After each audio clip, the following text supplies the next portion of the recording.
Good morning, everybody. Good morning. Are you here with me? Yes.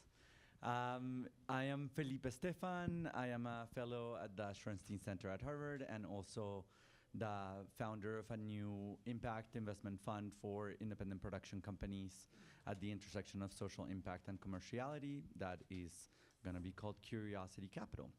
And I am delighted to be your moderator for this session. Thank you so much for being here on this morning to talk about things that some other people think are boring. But they're not. They really are not. They are incredibly important. And so that's why this panel is called Proof, Not Promises. For those of us, as I'm sure many of you who have been in this space for a long time know, those of us who are in filmmaking, culture change, narrative power, however you want to call the space, there's a lot of conversations about both the power of stories and also the lack of evidence that sometimes we have to be able to really illustrate that power. And that is a systematic issue in our field. Sometimes without evidence, we may not know that the stories that we are putting out in the world are actually having the very opposite effect that we wish that they had. And so if we are serious about being in the business of narrative change and culture change, we need information. We can't be flying these planes blindfolded. So great to be here. I'm going to talk a little bit about the entire model at the Norman Lear Center, which is based at the University of Southern California at the Annenberg School. So it won't be a surprise that, yes, we do research. We're a bunch of nerdy academics. So we're doing really nerdy research on the social impact of entertainment and media, which is kind of a new field in academia. So it's been a battle to get this to be taken seriously. But now I think we're very much over the hump, in part because of the work that organizations like Victor's does. So we do all this nerdy research, but the other half of our operation is a Hollywood outreach operation, where we operationalize everything that we've learned from the research, and we help screenwriters write accurate storylines about important social topics and health topics. And we help them do it in such a way that it really influences knowledge, attitudes, and behavior. So I have a clip reel that we just put together because we've been working with a lot of shows over the years. We've consulted on 2,500 storylines that have aired around the world so far, 2,500. We've consulted on every episode of Grey's Anatomy, which is still a big blockbuster around the world. People are watching it everywhere. We're talking billions of eyeballs. Every episode of House, and now every episode of The Pitt. How many of you have watched The Pitt? New show, considered extremely accurate, winning a whole bunch of awards, and it's about an emergency room in Pittsburgh that's just always under siege. And it's very much about the systemic issues that cause these problems within the healthcare system, which usually doesn't get covered in these kinds of shows. So I've got a clip reel that explains how it is that we work with shows and the results from the research that we just did on storylines on The Pitt. So if you could roll the video.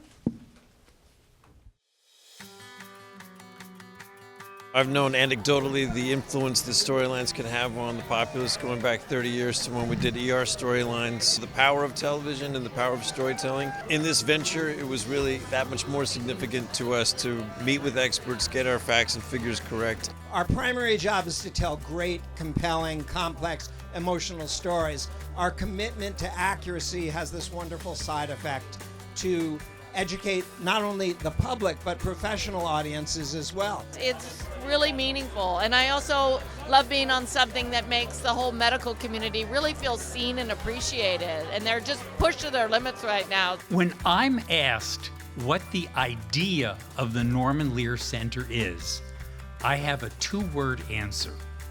Stories matter. For 25 years, Hollywood Health and Society has been a go-to resource for TV writers to get factual information and connect with experts on the front lines of health, medicine, and science. This organization has been instrumental in getting us, a lot of the kudos that we're enjoying. The work of the Norman Lear Center's research arm, the Media Impact Project, that collects quantitative and qualitative actual data on the impact that your shows have.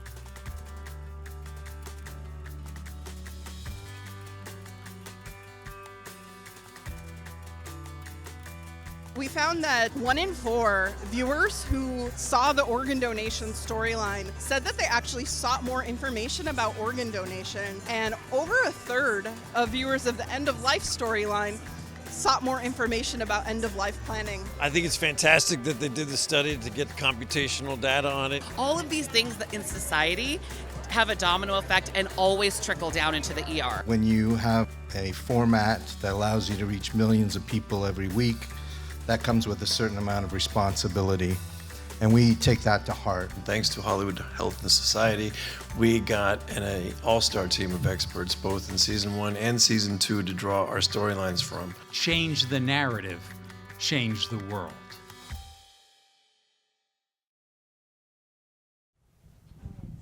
Great. I know, a fresh little summary of what's been going on in our lives. You may be wondering why it is that fictional storytelling is so effective at this. Why not make a documentary or put a news program together?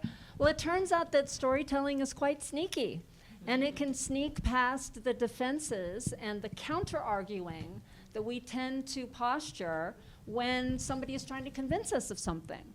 So fiction is a really great way to invite an audience to lean back and just think about the world in a slightly different way. Also, there's some very complex psychological processes that take place when you're imbibing in story.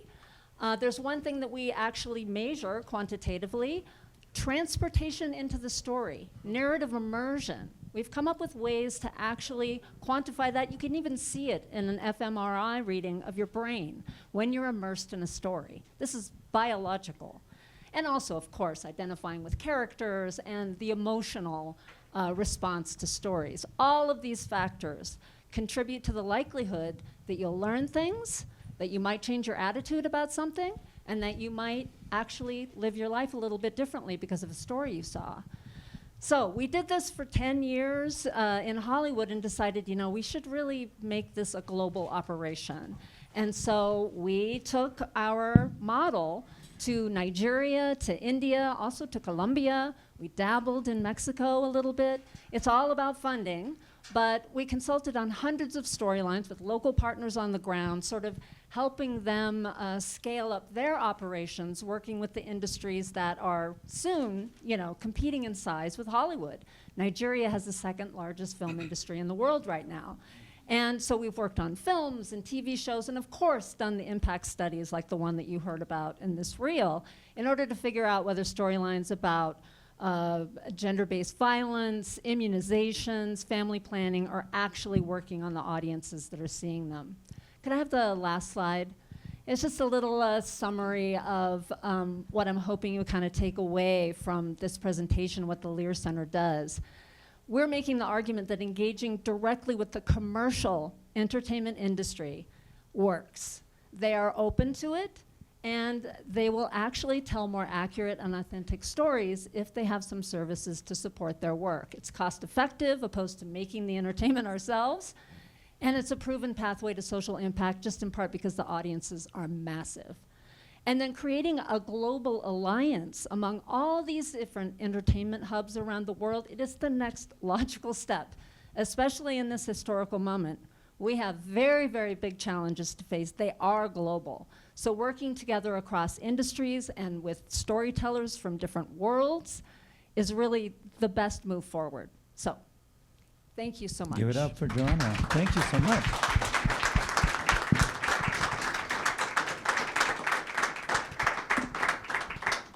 Okay, we're gonna move on to Victor. Thanks, Felipe. So the world faces multiple challenges, global challenges. For example, worldwide, 1 out of 3 women have experienced violence in their life. Last year, there were 1.3 new HIV infections in the world. So to combat these global challenges, we also need global solutions, scalable, cost-effective solutions. And I think entertainment media, as Johanna is showing, could be one of such global solutions. So over a decade ago, I launched in the World Bank the research program on the use of entertainment media for social impact. We work with policymakers, academics, but also media firms such as MTV, Discovery, Facebook, social influencers in the main entertainment hubs of the world, Nigeria, Kenya, India, Mexico, that produce for large markets, but also produce for the respective regions. And the goal of this program is to produce research, but also organize these policymaker industry events to normalize something that makes sense to you all, right? Which is humans are complex. So information-only formats is not gonna lead to changing attitudes and behaviors. You need the power of storytelling, of role models, of entertainment to do so. And well, we've been testing TV dramas, gamified apps, chatbots, social influencer campaigns across different fields, but mostly on gender and human development. Slides, please. Okay, so the question is, it makes a lot of sense that stories will change attitudes and behaviors, but do they actually do? So we run randomized controlled trials, which use the same methodologies of clinical trials, where you randomize individuals or groups to treatment and control, where what you study, what you measure, is the causal effect that could be fully attributed to your treatment, to your show. It's not correlational, it's not contribution, it's pure causality. And these studies show the potential that storytelling can have, but also the potential risks. So the first study I'll be showing results for is called MTV Shuga, a television drama produced by MTV Staying Alive Foundation that brings the top talent of Africa. It's a show like, say, Friends, but with a lot of sex and rock and roll. And to also hide a lot of these more educational HIV and gender-based violence messages. And well, for example, Lupita Nyong'o was one of the actors in the early seasons. Another show is My Better World, produced by Impacted International, formerly the Discovery Learning Alliance. They combine documentaries with aspirational role models with animations to talk about a lot of the sensitive issues, such as girl education, teenage marriage in very traditional settings. This study took place in northern Nigeria, where Sharia law is actually the law of the land, where half of kids don't go to school, primary school, right? So the question is, will entertainment media, would edutainment actually change attitudes and behaviors in such challenging environments? And the third study comes from Mexico. It's an interactive movie aimed at reducing teenager addictions or preventing addictions. It's an interactive movie shown in movie theaters and in schools across the country, but also in other countries. If you could put the video, please. It's for My Better World. Hi, my name is Abby. Welcome to My Better World. My friends and I are always discovering things about our lives, finding ways to help us understand the world around us. Master of the universe. Show us your talents ready. Well done.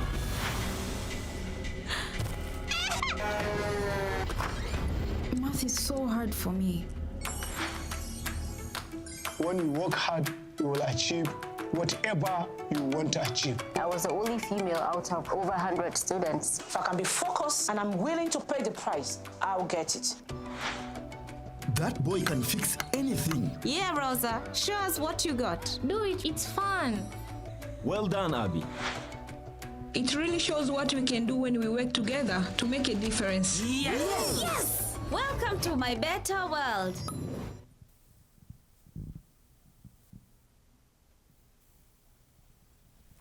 Thank you.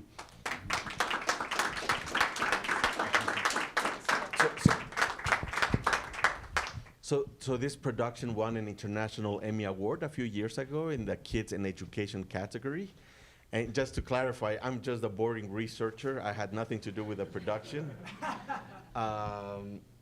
So, okay, now to the results. So for MTV Shuga, after 10 months, watching just a season, which lasted for 3 hours, we see that the show doubled HIV testing and reduced chlamydia infections by half, both not self-reported, but objective measures of behavior change. The show also reduced the likelihood by a third for experiencing sexual violence among our viewers. Now, these already very big effects were even bigger for those viewers that reported greater program transportation and greater character identification, showing that the mechanisms of storytelling, right, are driving behavior change. In the case of My Better World, after 3 years of watching these community screenings, which were organized on 2 weekends for a total of 8 hours of screenings and post-screening discussions, so very low dosages, 3 years after these community screenings, we see that there's still a 13% higher attendance in the treatment group with respect to the control group. But also we see that these community screenings of My Better World reduced 18% teenage marriage and teenage pregnancy in northern Nigeria. Big, big effects. Now, the third study offers a cautionary tale about edutainment, right? So while this interactive movie was effective in raising awareness about the risks of consuming drugs, it inadvertently increased consumption of alcohol and tobacco among middle schoolers in Mexico, right? The messaging was too explicit. So, teenagers, in general, nobody likes to be, preached at, much less teenagers, much less teenager boys. So I think this is one of the reasons. We can take the slides off, please. Now, these are really big results, but also, I'm going to give you some numbers showing that they're very smart investments. So using very conservative assumptions, we see that for every dollar invested in MTV Shuga, there were $150 in social returns in the form of lifetime earnings for viewers that got tested and started HIV treatment, right? So big effects, big social returns. For the case of My Better World, when we combined it with a reinforcer intervention where we gave gamified apps to teach how to read, this combined intervention ranked in the top 10% in terms of learning aids worldwide, right? So very, very smart, investments.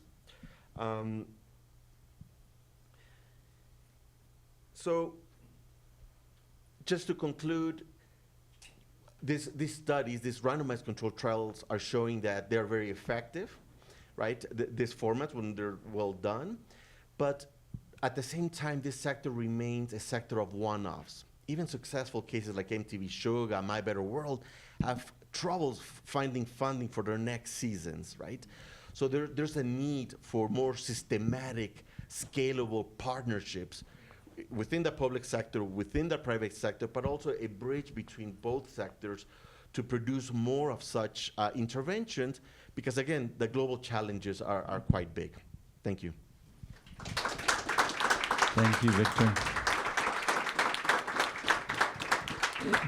Thank you for making that linkage between this kind of information and data and the ability to bring investment into the space. I think one of the things that at least for me personally has helped me unlock a lot of helpful, interesting thinking around getting capital and resourcing into the space is the idea of capital not just as financial capital, but really that many of us who are in the space of storytelling and social impact take financial capital and transform it into not just money, even though we also do that, but into also social and cultural capital. And beyond that, that generates the kinds of results that Victor was speaking to, as well well as economic impacts that come from employment for the folks that are able to create the stories. And so sometimes I feel like we end up in conversations with investors and funders that are so narrowly framed in like, if I give you this much money, like, for how much will your movie or TV show sell? And actually, the more interesting conversation is a conversation that thinks about that much more expansively with an understanding of returns that includes financial, but is not limited to that. So thank you, Victor, and thank you for being the kind of World Bank officer that speaks about sex and rock and roll. I appreciate it. It was not like that when I worked there, so I'm glad you made it. Cece, let's move on to you. Of course. Hello, everyone. Thank you for having me. So let me start with a simple truth. Stories don't change cultures by accident. They change because of who gets to tell these stories and what stories are told and how. And what I'm about to present is work that we've been doing over the course of 2 years. The International Department at Women in Film is a newer department. And when we talk about gender equity in film, we often stop at what audiences see on screen. But our research and really this global industry data that we're looking at shows on-camera representation without behind-the-camera inclusion is actually fragile. So in this first slide, Women in Film, we have integrated 3 lenses to be able to do this research. The first one is on-camera representation, which looks at visibility, agency, portrayal, which a lot of us talk about when we talk about gender equity. The second part is stories and themes, which we have an idea about, but we take it a step further when we talk about depth, accountability, and impact. And then the third part, which everyone likes to not talk about that often, is behind the camera gender inclusion. Who holds power? And so, why is behind the camera important? Because the people making the decisions, the directors, the writers, the editors, the producers, they determine whether a woman has agency or symbolism. They determine whether gender-based violence is handled responsibly or sensationalized. They also determine whether empowerment feels authentic or performative. And so in this first slide, what we have done is we created the reframe stamp, which is actually founded by the Sundance Institute and Women in Film. It is one where we're not just rewarding intention, we're actually measuring hiring practices across productions. This is something we were able to do with projects like Wicked, with I think the top 100 films that came out in 2024 and 2025. We were able to look at them and say, who's actually holding the power in these productions? How do these films get told, get made? And what we learned is the data is very clear. Gender balanced productions don't just reflect equity, they actually outperform financially and culturally. So the real question here is, who shapes the story, shapes the world? And if the narrative is the vehicle for social change, behind the camera is actually the engine. And so when narrative is treated as an investment vehicle, behind the camera inclusion becomes a measurable driver of impact, not just a nice to have. So I'm gonna ask you questions throughout my presentation for you to think about. My first question is, what happens when we fund, quote unquote, strong female stories without asking who controls the creative decision? So the next area, next slide please, that I want to go into is something we've been able to do, which is infrastructure as an intervention. Again, I said this work for us is global. It's not just about America, but we're using a global approach so that we can then go into the different regions that we have chapters in and then make a change. And so the first thing we see is that the stories don't exist in the vacuum, right? There is an ecosystem, gatekeepers, budgets, hiring pipelines, and access to power.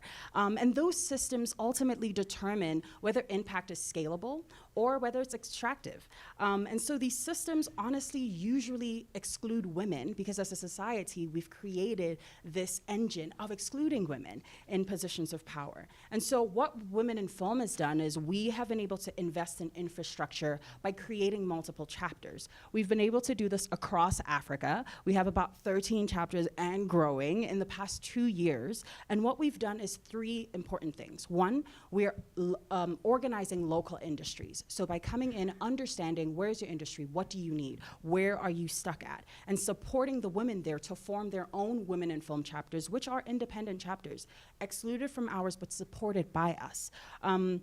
The second thing we do is building pipelines. So, you know, you can build a chapter, but like, what happens next? Who do I need to talk to? Who do I need to know? So we're building those pipelines by connecting filmmakers to mentors, to producers, to funders, etc. We've been able to do that in two different initiatives. One is something called African Creative Market, which is a conference that we hold with the different cross sectors in the creative economy across Africa. Last year, we were able to have over 9,000 people across 3 days. And these are businesses across the African continent who know that the creative economy has power and impact, but don't know where to begin.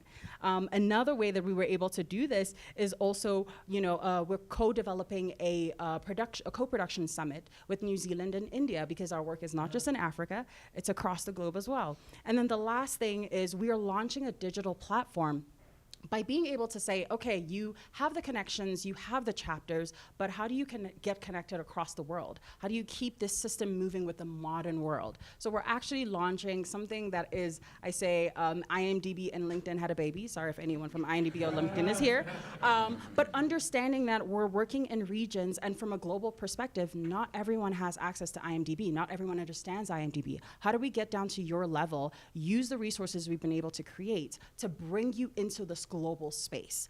And so most importantly, I think one of the things we found with these intervention points is filmmakers, like being able to support filmmakers before the script is locked is an important factor.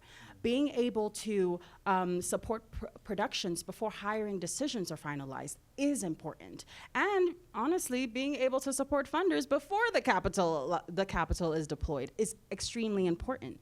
And so what we've realized is that our interventions need to outlive any single film. We're not just backing stories. We're actually de-risking the ecosystem that produce them. And we're not just speaking about stories, we're focused on the systems that, you know, decide which stories survive. So again, my questions. What if infrastructure, not just content, was considered a narrative change strategy? And who holds power in these local industries when the funders leave? So again, it's not about the individual story, but it is about the ecosystems that these stories live in. So let me close with this. And that's next slide, please. We're already seeing the data come through. This is the model, the approach that I started with: on camera, script and story, and behind the camera, the crew. And we were able to do research in specifically 2 countries, Nigeria and Kenya. We reviewed over 150 films, analyzed them, watched them, talked to their filmmakers, etc. And we realized a couple of patterns that really affect the work that we're talking about today. One is women are visible but not empowered. So we're seeing a lot of female characters appear frequently, which I'm sure you can see in our media today, but yet there's lacking decision-making power or narrative consequence, right? The second thing is gender themes are present, but shallow. There are not enough experts who are in there, and I really love the work that you all have been able to do with the Pitt, because that's what we need. We need people who are experts really working together with the storytellers to get those points across. And the last thing is the behind-the-camera gaps explain the problem. When women are absent from directing, they're absent from writing, they're absent from those critical creative decision-making, they become symbolic rather than transformative. And so this is why we have actually developed a solution, and I'm happy to present it here. It's a pre-funding evaluation framework for funders. And what we've done is we have designed this framework to be used before money is committed. We're asking certain questions. Who drives the story? So that our funders understand what they're buying into. Who controls hiring, budgets, and creative authority? How is agency portrayed? And what thematic and narrative considerations shape impact from the start? Because the most powerful moment for change isn't after release, it's actually at the point of investment, where proof replaces promises. And so again, my questions. Are we financing representation or building systems that sustain equity? What would change if every funding decision evaluated behind the camera inclusion with the same rigor as budgets and timelines? And so, What I just want to say is when we invest in women and when we invest in women behind the camera, we're not just changing the stories, but we're actually building ecosystems. And when we position women to succeed, not by quota, but by design, that is when creators actually change lives and change the world. Thank you. Thank you, Cecilia.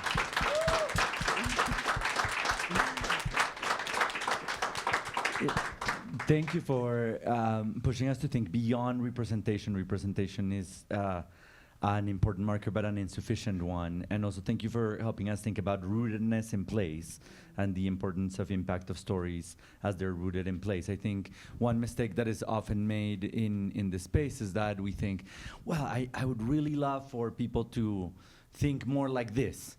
And then if I can just come up with like the best story, I'm sure I'll convince them. And it is almost like we're assuming people are empty vessels. And if we just like pour the right liquid into the vessel, then everything will be solved. When actually all of us have thoughts, preconceived notions, value systems that are informing how we're consuming content. But very seldom there is actual understanding and data that comes in about the audiences that we want to reach prior to the production of content. And so with that, let me do a very quick round of questions, and then I'm going to open it up to all of you. And Johanna, I want to start with you because you were talking about the connection between commercial and impact. And I think that you were hearing me say yesterday there is this binary, this false binary, this like very hard line where some people who think of themselves as being in a purely commercial space think that what they do has nothing to do with social impact, even though, of course, it does.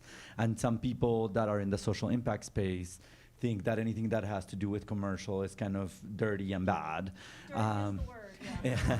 But you clearly have shown that when we actually break that barrier, a lot of interesting things can happen. So I'm curious, how do we break that barrier, and what have you learned about doing so?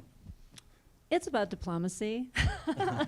It was an uphill battle for us to really get established as an intermediary between experts and the Hollywood entertainment industry, because the entertainment education model as we've known it had always been global and had always been deployed outside of the US, where we have truly empty vessels that need our Western knowledge in order to understand the world. But in America, we all think for ourselves, and we don't need messaging in our entertainment in order to teach us about immunizations and about chlamydia. Turns out, yes, we do. And it turns out that even in an industry that prides itself with First Amendment protections and and really a commitment to shareholders who want entertaining content that's going to make money, that they realize that actually telling authentic stories is a winning strategy for telling commercially successful stories. This is not a surprise to people who come to Sundance, but to people who don't come to Sundance, maybe a surprise. So it was a little bit of a battle to actually make this happen, and I was frankly surprised at how quickly the uptake took place in Hollywood. And partly, maybe the main reason that we were kind of embedded into the industry as quickly as we was because the Writers Guild signed on as the president of our board. So we were positioned as being embedded within the industry as a tool for them to use to tell better stories. Mm-hmm. That is so fascinating, because I had a similar experience doing a project in Mexico. We were gonna offer consultants that were experts on LGBT and gender representation, really mindful of nuance, not just of representation as like a rubber stamp, but like how are these characters really built as full characters? And so we were doing it in Mexico, and we hosted a cocktail party for like 8 production companies in Mexico, and Netflix and Amazon, all these people, and we said, if you take these consultants into your writer's room, we'll give them to you for free.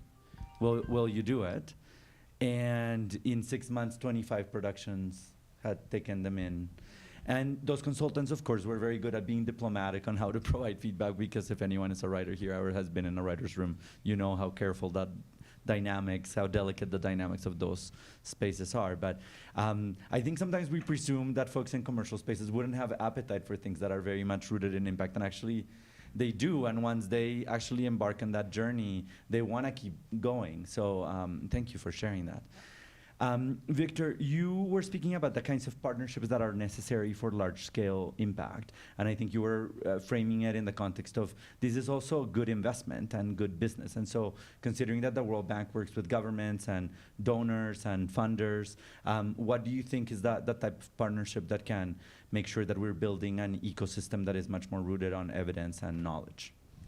Yeah, thanks for the question, Felipe. So, no single organization can put together this big edutainment intervention and its evaluation. The case of like My Better World, the show was funded primarily by the International Development Agency of the UK, formerly DFID, currently FCDO. And it was a collaboration of top talent across many African countries to produce this Emmy Award-winning show. The World Bank and other development agencies and governments might not be systematically investing in such shows. However, a bread and butter investment is supporting community screenings, or school screenings, right, in the space of, HIV prevention, gender-based violence, girl education. So, the delivery mechanism that reaches often many states is something that the World Bank can do. Give you an example here is, for example, right now the World Bank has this massive project in 21 states in Nigeria. It's a $1.2 billion investment where social and behavior change communications is at the core. The research, that's funded by the EU, the World Bank, research grants, the Norwegians. This gives you an idea about how many partners are needed. And something that I think the World Bank is really good at is its convening power, right? To bring a lot of these innovations, to test them, and in a second stage, scale them up, right? With the support, of course, of governments, foundations, and different development partners, and in this case, of course, the entertainment industry. Thank you. Great. And Cici, you were talking about one of my favorite topics, which is infrastructure, narrative infrastructure. Mm-hmm. Why is it that for women in films, international approach is so important to go beyond just film-specific or project-specific funding and instead wanting to think about building industry infrastructure? It's decolonizing the idea that we know what happens across the world. And so for me, I am Congolese. I was born in the Democratic Republic of Congo, but I lived in 7 different countries. And I will tell you that going into another country ever so often 2 years in your life, you realize, I don't know anything I thought I knew. And so that is our approach. Really get there, know who the people are, what makes up their industry, know, what is similar, what is different, what are methodologies and models that they use that make sense for their industry. I'll tell you this, and each country is different. When we encounter filmmakers in Nigeria is absolutely incredible, scrappy. Shout out to the Nigerians in the room, I see you in the back. But they're scrappy, they're incredible. They will make a film that in America takes 12 months. They will make that in a weekend. And they're just like let's go, like time is money. But when you go to Kenya is like their industry is slightly different because it's a lot of independent companies. And so for them, it's like, let's plan, let's put the system together, let's care about, this and that. And so again, the infrastructure for us was a way for us to A, understand, and then B, come to a point of service, but then also C, integrate them back into Hollywood, because at the end of the day for us is to show them that what you're doing here is at a large scale and at the same quality as the rest of the world. You're not excluded from the world. You might be excluded because your infrastructure is not the same, your systems aren't the same, but they can be. You just need someone to come and to sit across the table from you and work with you. And so that is really why we care about infrastructure. Yeah. Amazing. Yeah, I mean, I think we so often talk about storytellers as architects of the future, but we can't really be architects of the future if we don't have the infrastructure necessary to sustain us and to scale. And so why is it that we believe the myth that telling important stories requires purely sacrifice?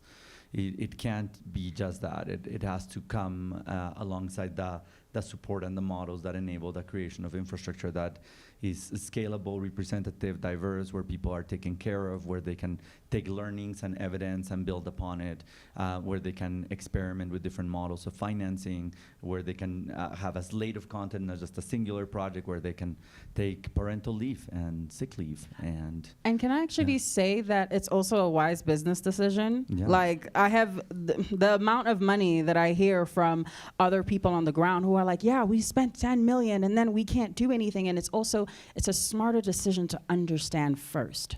And so for us, infrastructure is also at a point of educating ourselves so that we're not making big bets and then losing money. Because as Victor said, that 1 billion came from years of research, right? It came from years of figuring out this is the model, this is the idea, this is the direction. And so again, infrastructure is at the core of really understanding what you need to move forward. Yeah. Great. So let's open it up. I'm gonna make sure you get a mic if you have a question. And of course, appreciate you telling us your name and just getting right to your question. Yes, I see. I'll start here and then we'll go there. 1, 2, 3. Hello, my name is Toby. I run the SAE Society. My question, I think, goes mostly for Victor, but I think could also be a larger one. So this return on the socioeconomic return on investment, right? Like 1 to 150. If you get 150x return as a venture capitalist, you're like the genius that will be lauded for all time. But for whatever reason, that seems not to be the case here.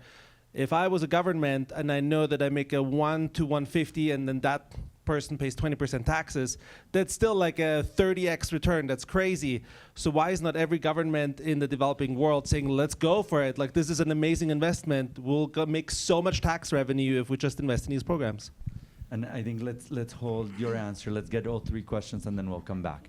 So that gives me time to think about an answer to this difficult question. Why are governments dumb is basically the question. I know. Okay.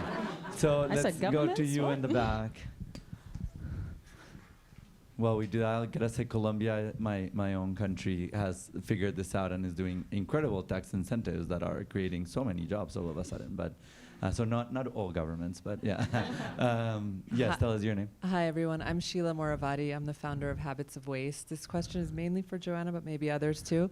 We work on taking, behavior on screen, and some of the challenges we have, even though we've seen such a huge impact when smoking was removed from television and film, I know that you guys have done some research on that and quantifying the impact it had of how much plastic there was on screen and what a difference it's making.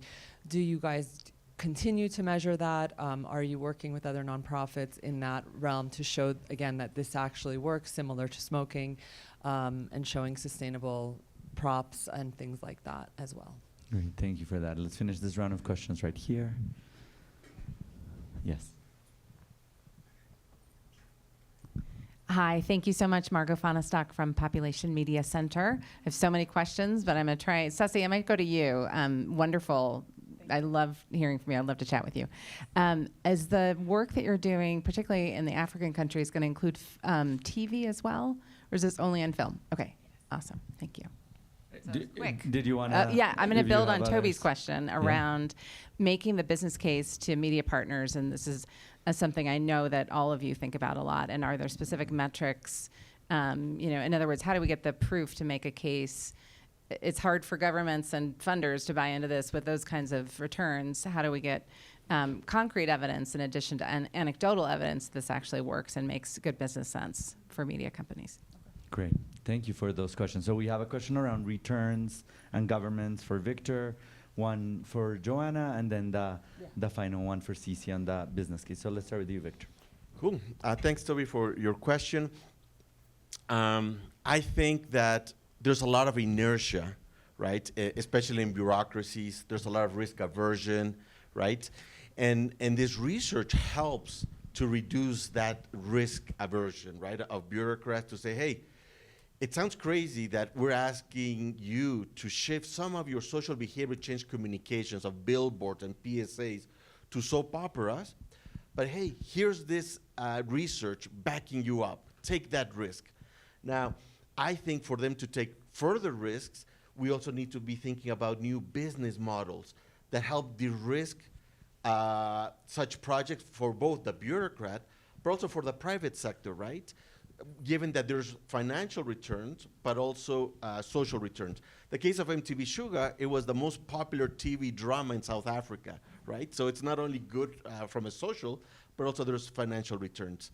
So I think we need more public-private partnership that help de-risk such investments for benefit of both the public and the private sectors. Thank you. Can I add something in there? As someone who watched MTV Shuga as a child, I'm not going to age myself, but I watched it as a child, and something I wanted to add to that is also going back to infrastructure. These regions don't look at data in the way that we do. So the hardest part about getting the governments to understand the impact of these films and even to talk about tax incentives, I'll talk about Nigeria or even Kenya, or even where I'm from in the Congo, there is no idea what impact film, TV, or entertainment actually does. There's no trades, there's no data, you don't have an understanding. Yes, you can Google something, you will not find it. And so at the end of the day, why we also still go back to, like you said, cross-sector partnerships is because we have to then show them the data, create the proof to then go, here is a $6 trillion industry that you're missing out on because you do not know about this thing. They only know about sports. So again, the data is missing. Johanna, let's come to you. Yes, the Plastic Pollution Coalition report. That was such great work. We were so excited to do it. We're waiting for a second tranche of funding to move that forward. In the meantime, we've been doing a lot of work with Good Energy, which a lot of you probably know. The first report that came out was really about how underrepresented climate change is in storylines, given people's interest in the topic. Their stated longing for storylines that actually grapple with it. And next, we are doing with a series of funders really in-depth content analyses of reality show programming, scripted programming, everything that's on TV, in order to see exactly how not only climate change, but all of the behaviors that we can adopt in order to address it are being depicted in media, entertainment media. And it turns out that reality programming is an excellent place to do a lot of interventions that reach people across the aisle. So we're really, really hopeful that this kind of evidence-based, this formative research that we're doing about, okay, what's out there, will transition into a really effective outreach campaign that will reach the right people. Yeah. And Cici, why don't you get us started on a final set of comments around kind of the business case and anything else you want to share, and then we'll wrap up there. Oh, wow, put me on the spot. Okay, the business case. The business case for us really is, women in film has been around for 50 years, 50 plus years, 53 years, and something that I've seen across, and I've come from other parts of the industry. I worked in the agency side, I worked in the communication side, and of course traveled around these different regions. And what I've seen is that we already have the proof. We have a reframe report that comes out every year. It came out, I believe, at the late end of 2025. And that report, I'll happy to share it with anyone who would like it. But what it showed us is that over the 100 top films that came out in 2025, the top 25% of them had more than 50% women behind the camera and made the most money across the board, TV and film. So I don't know what else I need to say for the business case other than read the report. And so really it is about promoting not just the good feeling of impact, but actually the metrics, right? I'll give you another example. Nia DaCosta, who's an incredible director, she has directed, I think, the most films of any Black woman across the past 8 years, which is a really hard thing to do. And to me, what that shows is she's directed everything from blockbusters to indie films. So what it shows me is we don't lack the knowledge or the skill to bring women to the forefront or to even create these narratives. And I know I'm harping a lot about women because WIF, but I also think with men and their stories, really, really important. So for me, it's like the business case is there. We just have to promote it more. We have to talk about it. Don't give up on that. I've been doing this for some time now, and yeah, I would say that's the business case. Great. Victor, any quick final thought before we get kicked out of here? Yeah. I guess it's the power of champions. Gates Foundation has been supporting a lot of our research, but also a lot of the key components of this ecosystem, right? In fact, all 4 of us here have benefited. We're Gates grantees. And I think we need more of such champions, right? In the US, abroad, because again, the challenges are big, and right now we're facing a very difficult time. So champions are much needed if we want to scale this up, because again, the humans understand the world through stories, and the more diverse, the more well done, more impactful this work will be, and for that we need, again, innovative, scalable partnerships. Thank you. Just to say that I think we all know the power of storytelling. A lot of people haven't really gotten that memo yet. It is the secret weapon, and it should not be secret anymore. And I hope that you take away 2 things from this panel. Number 1, chlamydia is bad. No chlamydia. Bad.